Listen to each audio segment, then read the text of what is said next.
So good morning, you guys. I do want to talk about AEW All In, and usually what I do is that I do like fantasy booking for professional wrestling shows. So if I was like the booker, if I was in Tony Khan's place, how would I book the show? So I do have a bunch of matches that I would have for All In, and I do want to give some explanation about these matches that I have, and then also too that Tony Khan has already really made up the card really. So I may just like copy things that he has, or maybe I may alter something. So without further ado, this would be my all in card. The first thing that I would do is I would have Dustin Rhodes and the Von Erichs versus the Undisputed Kingdom in a trios title rematch. And the reason why I would do this is because one thing I'm not happy with the Von Erichs is that they only wrestle in Texas. They're almost like a regional Pokemon. Oh, well, they're only available in the Texas region. And I think that if they really want to be serious ROH champions, they have to actually say, we want to be part of AEW, we want to be part of that roster, bring the Von Erichs on the road. And then the other thing, too, is that, Kevin Von Erich is in his 60s. The man's he may not be around, the next 10 or 20 years, so, give him like a final, like, hurrah type of thing. And then also too with Dustin Rhodes that I really think he should be the he should be the either the AEW champion or the ROH champion at the All In show next year. So I really think you need to kind of put them in a big spot. Really, you need to kind of say, okay, Dustin Rhodes is a big deal, and if for some reason he doesn't want to do that, in a sense, like hold a title, or he wants to retire, and this is one last ride, really, you should kind of give him, something that really starts, sorry guys, that really starts this, ride into the sunset for him. And then also with the Von Erich boys, if they really want to be serious wrestlers, if they want exposure, why not put them at Wembley Stadium? The next thing is the Undisputed Kingdom. Let Matt Taven and Mike Bennett, they've really been heels. They're really working hard.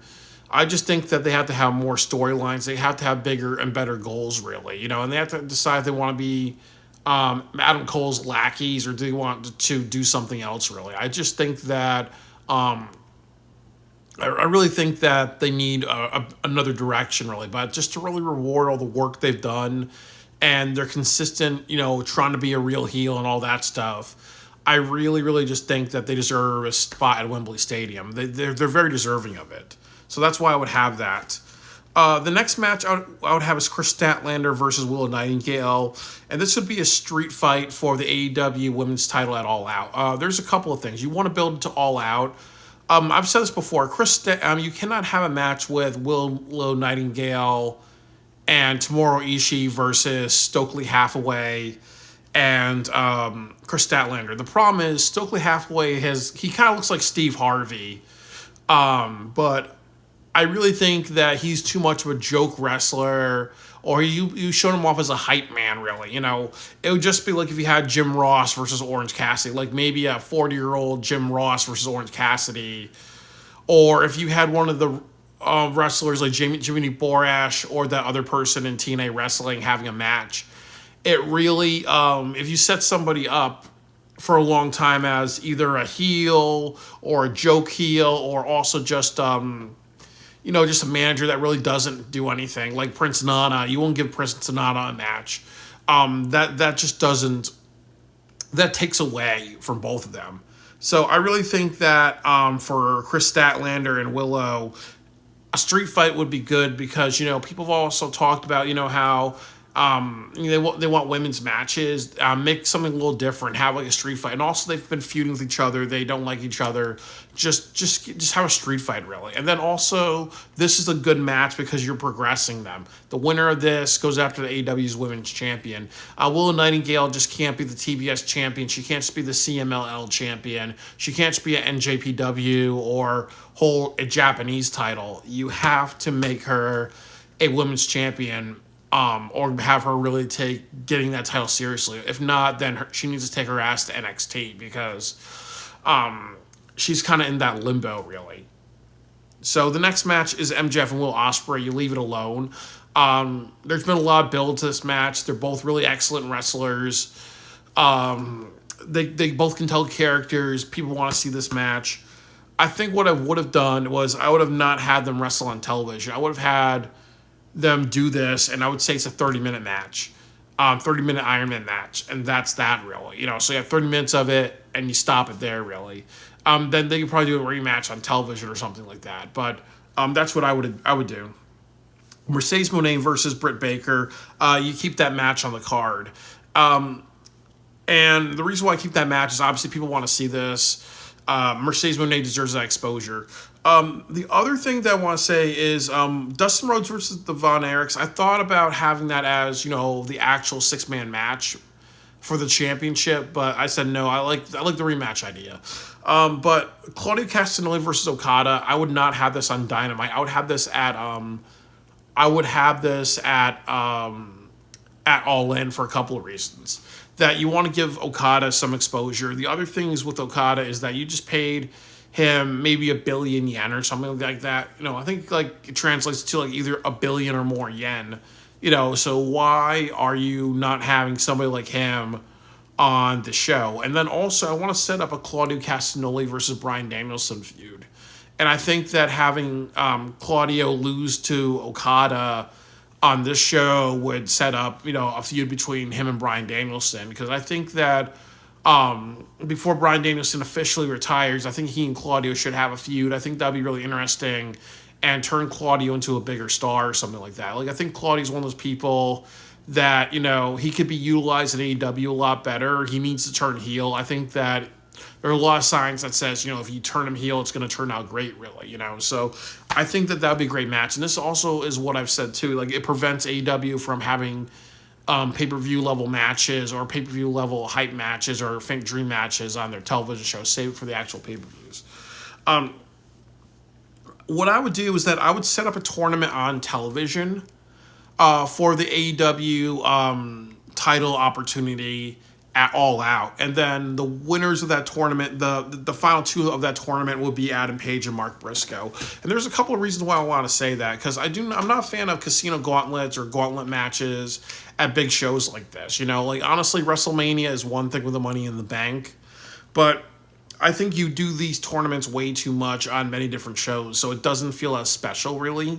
I think this is also a way to shoehorn everybody, like the Andre the Giant Battle Royale, the women's Andre the Giant Battle Royale. It just feels you're trying to shoe in everybody. And I think for a championship shot, and the fact that Tony Khan says for a championship shot, what does that mean? Does that mean on television? Does that mean on All Out? You need to make All Out a big deal, so just use the words All Out, please. But this is good because then you have Adam Page have a series of matches, and then you have Mark Briscoe have a series of matches, and they face each other. Adam Page wins because he's the heel. I think Adam Page versus Score Strickland's what they should do at All Out, because you want to sell out the arena. You have a crazy match, like maybe exploding barbed wire death match. You have something that's going to be really thrilling for the audience. So that's what I would do. But also, too, the reason why you have Adam Page and Mark Briscoe is because Mark Briscoe has been a really big deal on AEW television. So you have to kind of reward that. And also, he's the ROH champion. It really says that if you hold the ROH title, you get big spots, such as being on a major pay-per-view. And that's important because, why would I want to be the ROH champion if I'm not going to be in big spots, or people are not going to put a microscope on me and be like, okay, look what this Mark Briscoe is doing. Let's actually, let's actually give the title to somebody else and have him be the AEW champion one day. It should be like the NXT title. It should be something that shows that a person's ready to go to the main roster eventually. And then, like I've said, imagine if you had Trick Williams defend the title, Trick Williams versus Joe Hendry, or Trick Williams versus that person who's Carmelo Hayes. Imagine if you had those guys at WrestleMania, or imagine if you had something like Dragunov versus Trick Williams and they had a match on WrestleMania, really. What would happen? Imagine how much that would boost them up by doing that. Imagine how much that would boost the NXT title. So it's very, very important to take the ROH title or take the ROH champion and put him on a major show like that, because you need to actually just say, okay, look at all the attention that we're getting. You're getting so much attention because you are the ROH champion. And then you're in a match that actually means something. Chris Jericho versus Hook FTW title. I'm okay with this match that they have on this card. So I'm gonna keep that. That's what Tony Khan wants to do. You have Young Bucks versus FTR versus the Acclaimed. I'm okay with this match. The next match is they have like they're going to do a triple a trios 4-way ladder match at AEW All In. So it's gonna be the Patriarchy, Bullet Bang Bang Bullet Club, no Bang Bang Club, or Bang Bang Guns. I'm not sure what they call themselves. It's a little fucking confusing. And then the House of Black. You have these three teams. So it's the Patriarch, it's Jay White's faction, and then it's also the House of Black. For the fourth team, I want to have the Don Callis family. I think that Takeshita did a great job when he saw him do that Blue Thunder Bomb. I think it was like Phantasmo or whoever into a table. The Don Callis family needs a reset button. So I do think that they should either be the Trios champion, or you have Don Callis feud with Christian, or you have or even if you do something like have the Learning Tree feud with Christian. But the point of it is, Christian Cage, he either needs to win or you give it to somebody else, really, and then he starts to feud with Luchasaurus. But the point of it is that I really also think that with Don Callis' family, they lose way too much. So you need to kind of you need to reset them. So I think the best way to reset them is to get in the trios ladder match. And put them in that spot and make them a big deal, or make them like rivals with Christian Cage. Imagine Don Callis versus Christian Cage on the microphone. Imagine how much dynamite that would be. So, and as I said, you can't just have Don Callis' family lose all the time and treat them like an afterthought. And then the next match is I would have a 4-way tag team match I would have a 4-way tag team match. If you win this, you get a title shot all out. I would do Private Party, Top Flight, the Undisputed Kingdom, and I would also do either Dustin and Sammy. And I'll do Dustin and Sammy Guevara. And there's a reason why I would have these people.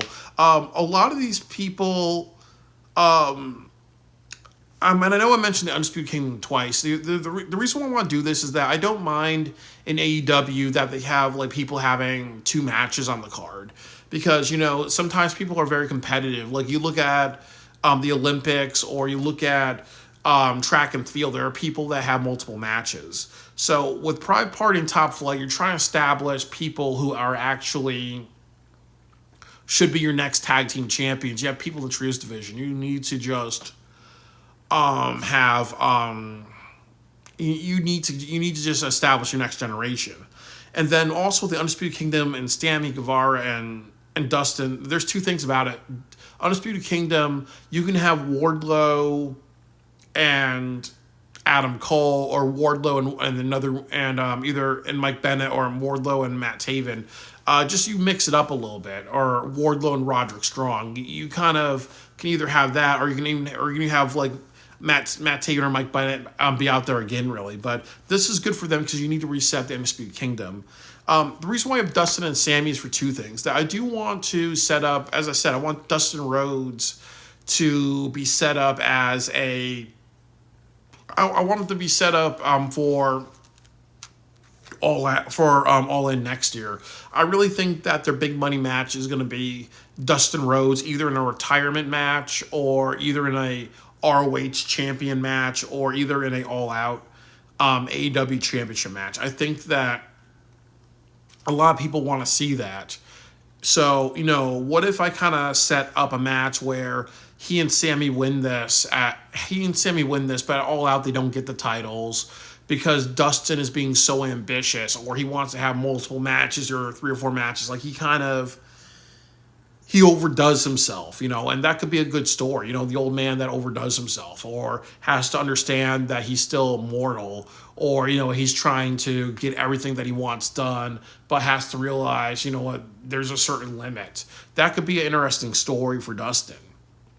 But also, you can even have them lose in this one, and you can have a story of Private Party or Top Flight going after the tag team champions, or you have the Undisputed Kingdom, and then you have either FTR or the Acclaim versus the Undisputed Kingdom, Babyface versus heel, or you have Private Party or Top Flight versus the Young Bucks, Babyface versus heel. Or you have Dustin not win this and Dustin and Sammy not win this, or you have Dustin and Sammy win this and they lose it all out because Dustin has multiple matches. And then, they talk about it, and there's two things you can do. You can have Dustin be like mad at Sammy and be like, you know what, be mad at Sammy and be like a tough father type of thing. And then, what happens over time is people leave Dustin, and then he kind of realizes, you know what, he's being a jerk like he was, because I know like Dustin has mentioned inner demons and stuff like that. So you can kind of almost like vicariously have that story of being too ambitious, being hard on others, and then being like, you know what, I've lost, I'm going down the cycle of not respecting myself, respecting others, and having a redemption thing, and then making a year of an emotional journey type of thing. Really, I think that would be a very interesting, story with him. If you tell that story, or you can do the story of the overambitious old man, and then realizing he's mortal, but also maybe part of his mortality is realizing that he doesn't have a lot of time left. He just win the title, have a good run with it, and then that's that. Really,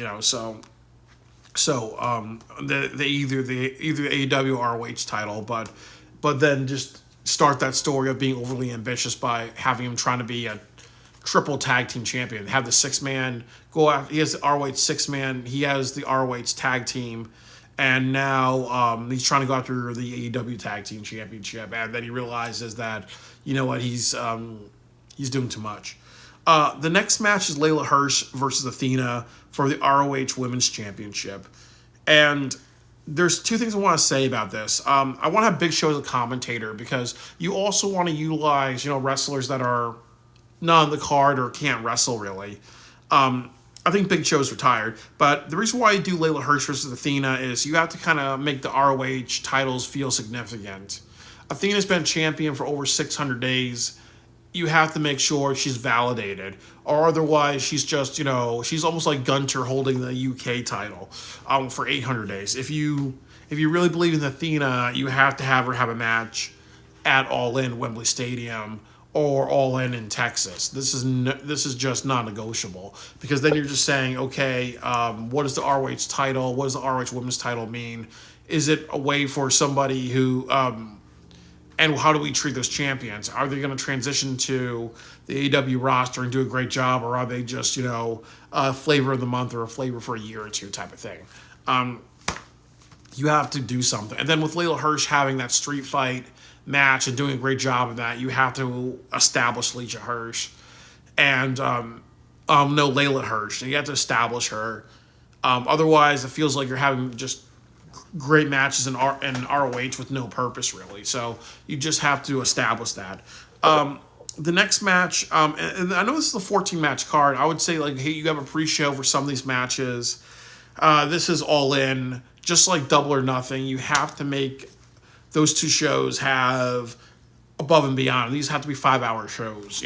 This is like your WrestleMania. So 14 matches I have no problem with. Like the duration between the matches should be 15 minutes to 30 minutes, and some matches it could be like squashes or whatever, So there's stuff that you can do, but you would have that, and then the matches that I would have is you have Mariah May versus Toni Storm. You have a story behind it. Definitely have that match. Darby Allin versus Jack Perry TNT Coffin match. I would have Adam Copeland on guest commentary. You can have him just do the thing that he does. You see the pyro and all that shit, really. And you would update how Adam Copeland's doing. And this could set up Jack Perry versus Adam Copeland for the TNT title, and that's what they should do, really.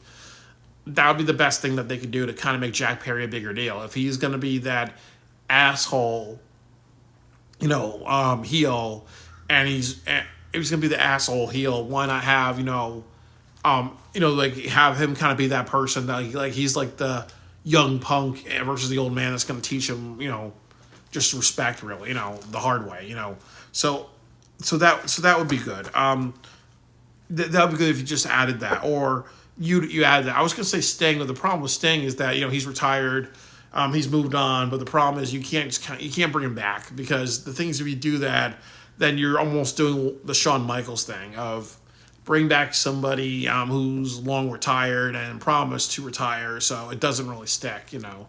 So you could have Sting, but I think the best person you can have is Adam Copeland.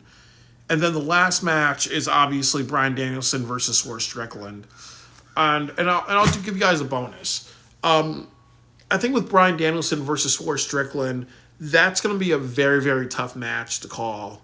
And I think, quite honestly, it works for Swerve Strickland to win this one. And then what I would do is that I have Bryan Danielson, celebrate. And then what happens is backstage, he gets into a fight with Claudio, and there's a controversy. And then he says, you know what? Even though I promised to retire, I have some unfinished business. And then, have some unfinished business. And then he and Claudio have a match. And then you have a match at, and then there's some talk after their match at All Out. And then they decide to do, this time, and then Bryan Danielson talks about a second shot. And then you have and then at Wrestle Dream, that's where he retires in Tacoma, Washington, from his family, because he's from the area. You could do it like that, or you could do something where, and I think that's the best way to kind of do it, because I think he and Claudio should have a feud. You make Claudio a star, and then you lead to Bryan Danielson officially retiring at Wrestle Dream. But I do understand, it makes more sense to retire him here because, retire somebody at WrestleMania. You don't retire them at like Vengeance or Night of Champions, like shows that they usually have after WrestleMania, really. So I think that you could do that, or you could make Bryan Danielson the champion and then have him face Darby Allin, and then Swerve Darby Allin and Bryan Danielson have a match at Wrestle Dream, and that's where Bryan Danielson officially retires. So he retires in Tacoma, Washington, in front of his family. I think that would be the best way to do it. But yeah, I think that, my card's definitely good. I think that my point is utilizing new wrestlers, exposing wrestlers that that have some talent and that have been there for years and need to be that need kind of a bit of a reset button, and then just running that momentum, and then also take the matches that they have and keeping it, or just tweaking it, or talking about some results. So that's all I gotta say about All Out. I do think it's gonna be a really great show. I'm All In. I do think it's gonna be a really great show. We'll see what happens with this, and hopefully they do a great job. I think that there's a lot of potential for this show to just be a masterpiece. They actually need the show to work well. They need to kind of make sure it leads into All In strongly, and it also leads into Dynamite, Rampage, Collision, Dynamite, Rampage, Collision for the next 2 weeks. For those 6 shows, so that way we have a good All Out, so it doesn't feel like scramble and make matches, really. So it's gonna be interesting to see what they do. I also really believe in my philosophy of that the ROH title needs to be defended. The ROH men's title and women's title should be defended at the big shows, just to make sure people understand that they're big deal champions. And then also it kind of puts exposure on the champions. So when they go to the main roster, they already have some really good experience. And I do think that some of it is a little... So some of my booking's a little kind of like hoping that they get to Adam Page versus Strickland. Because I think that if you're looking for a main event of All Out, that's the one that would sell it out, really. So we'll see what happens with AEW, and that's my fantasy booking for this.